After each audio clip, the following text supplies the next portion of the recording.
Aujourd'hui, on a reçu nos arbres fruitiers, fait qu'on est en train de les planter parce que dans le fond, quand tu les reçois, t'as comme 2 jours là, pour les planter. Il y a une partie qu'on a reçue hier, puis une partie que David est allé chercher aujourd'hui.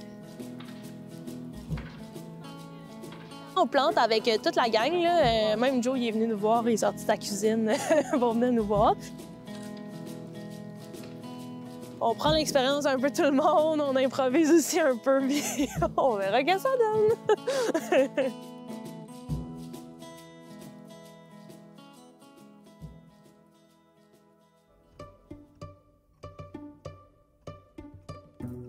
À la base, là, tout ce projet d'arbre fruitier, ça a commencé que nos oies, l'été passé, il manquait vraiment d'ombre.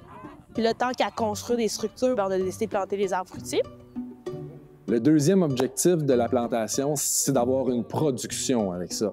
Donc, on essaie d'arrimer les deux projets ensemble, de mettre de l'ombre aux oiseaux et d'avoir quelque chose en retour aussi, soit pour nous, pour en cuisine, ou soit pour les oiseaux tout simplement. Même si c'est pas pour faire de la récolte puis forcément de vendre les fruits, ben si on en a un petit peu qu'on peut faire du jus transformé en confiture, ben ce sera déjà ça.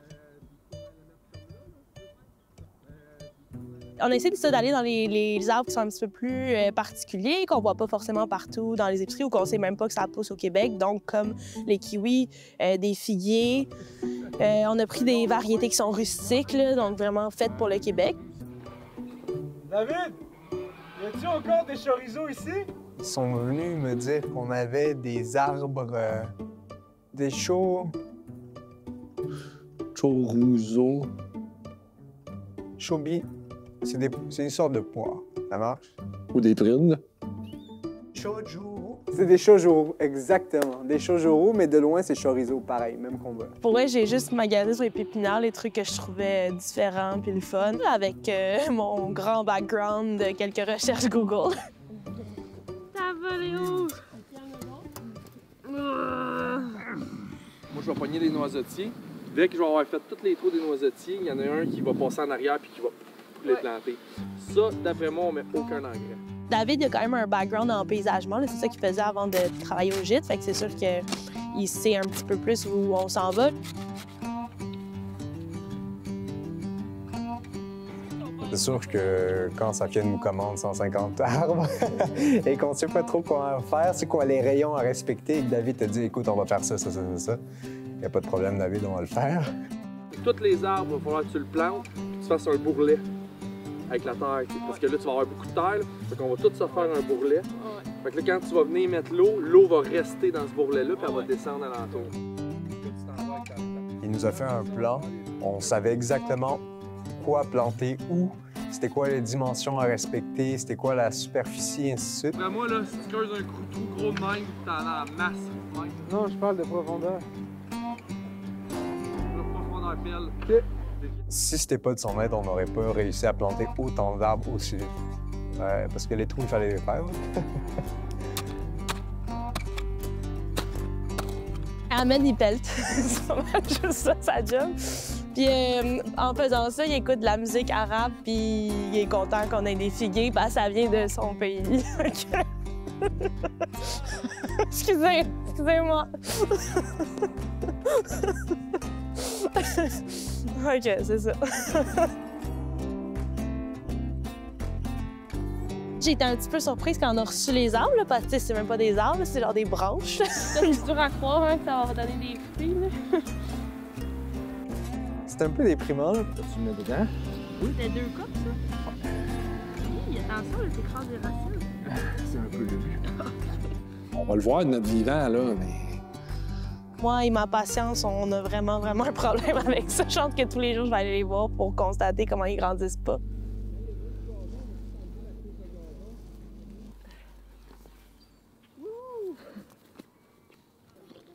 Quand on m'a approché, c'était pour embellir le site, c'était pour faire du gîte des oies quelque chose que les gens vont faire comme « Wow, OK, c'est incroyable ici. » Puis ça donne bien parce qu'on, je pense qu'on s'enligne bien pour ça.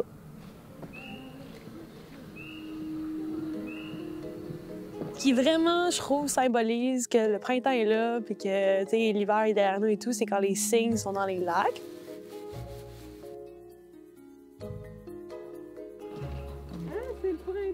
c'était le premier hiver de beaucoup de personnes dans l'équipe, là, fait qu'ils ont eu à comme, apprivoiser un peu les cygnes parce que ça s'appelle Roméo et Juliette, fait qu'on pense que c'est comme l'oiseau de l'amour, puis qu'ils ont juste de l'amour à donner. Mais entre eux, oui, mais avec nous, des fois, c'est plus compliqué. C'est correct, mon bébé, c'est correct. Ils passent l'hiver avec le party mix, dans le fond, là, dans la volière avec les oies, mais séparés. Puis là, c'est comme la grande traversée, là, qu'on les prend et on les amène jusqu'ici. Faut maîtriser ce dossier-là, cygne, pour après ça les rentrer, sortir facilement quand les Dalles ne seront plus là pour nous le montrer ou le faire à notre place. Il est content, notre Roméo. Il dit enfin.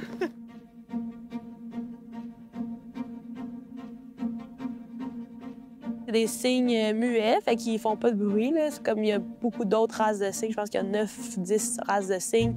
Toutes les autres vont vraiment faire du bruit, crier et tout. Elle risque de faire son nid dans le fond, là-bas. Bien, c'est ça que j'ai peur. Pour ça, je te dis, on a fait une belle cabane. Check bien, ça pogne pas la terre. Quand la glace est calée, c'est là que tu es mis. Parce qu'à ce moment-là, c'est là qu'ils vont commencer à ce moment-là à avoir l'instinct de reproduction. Ouais.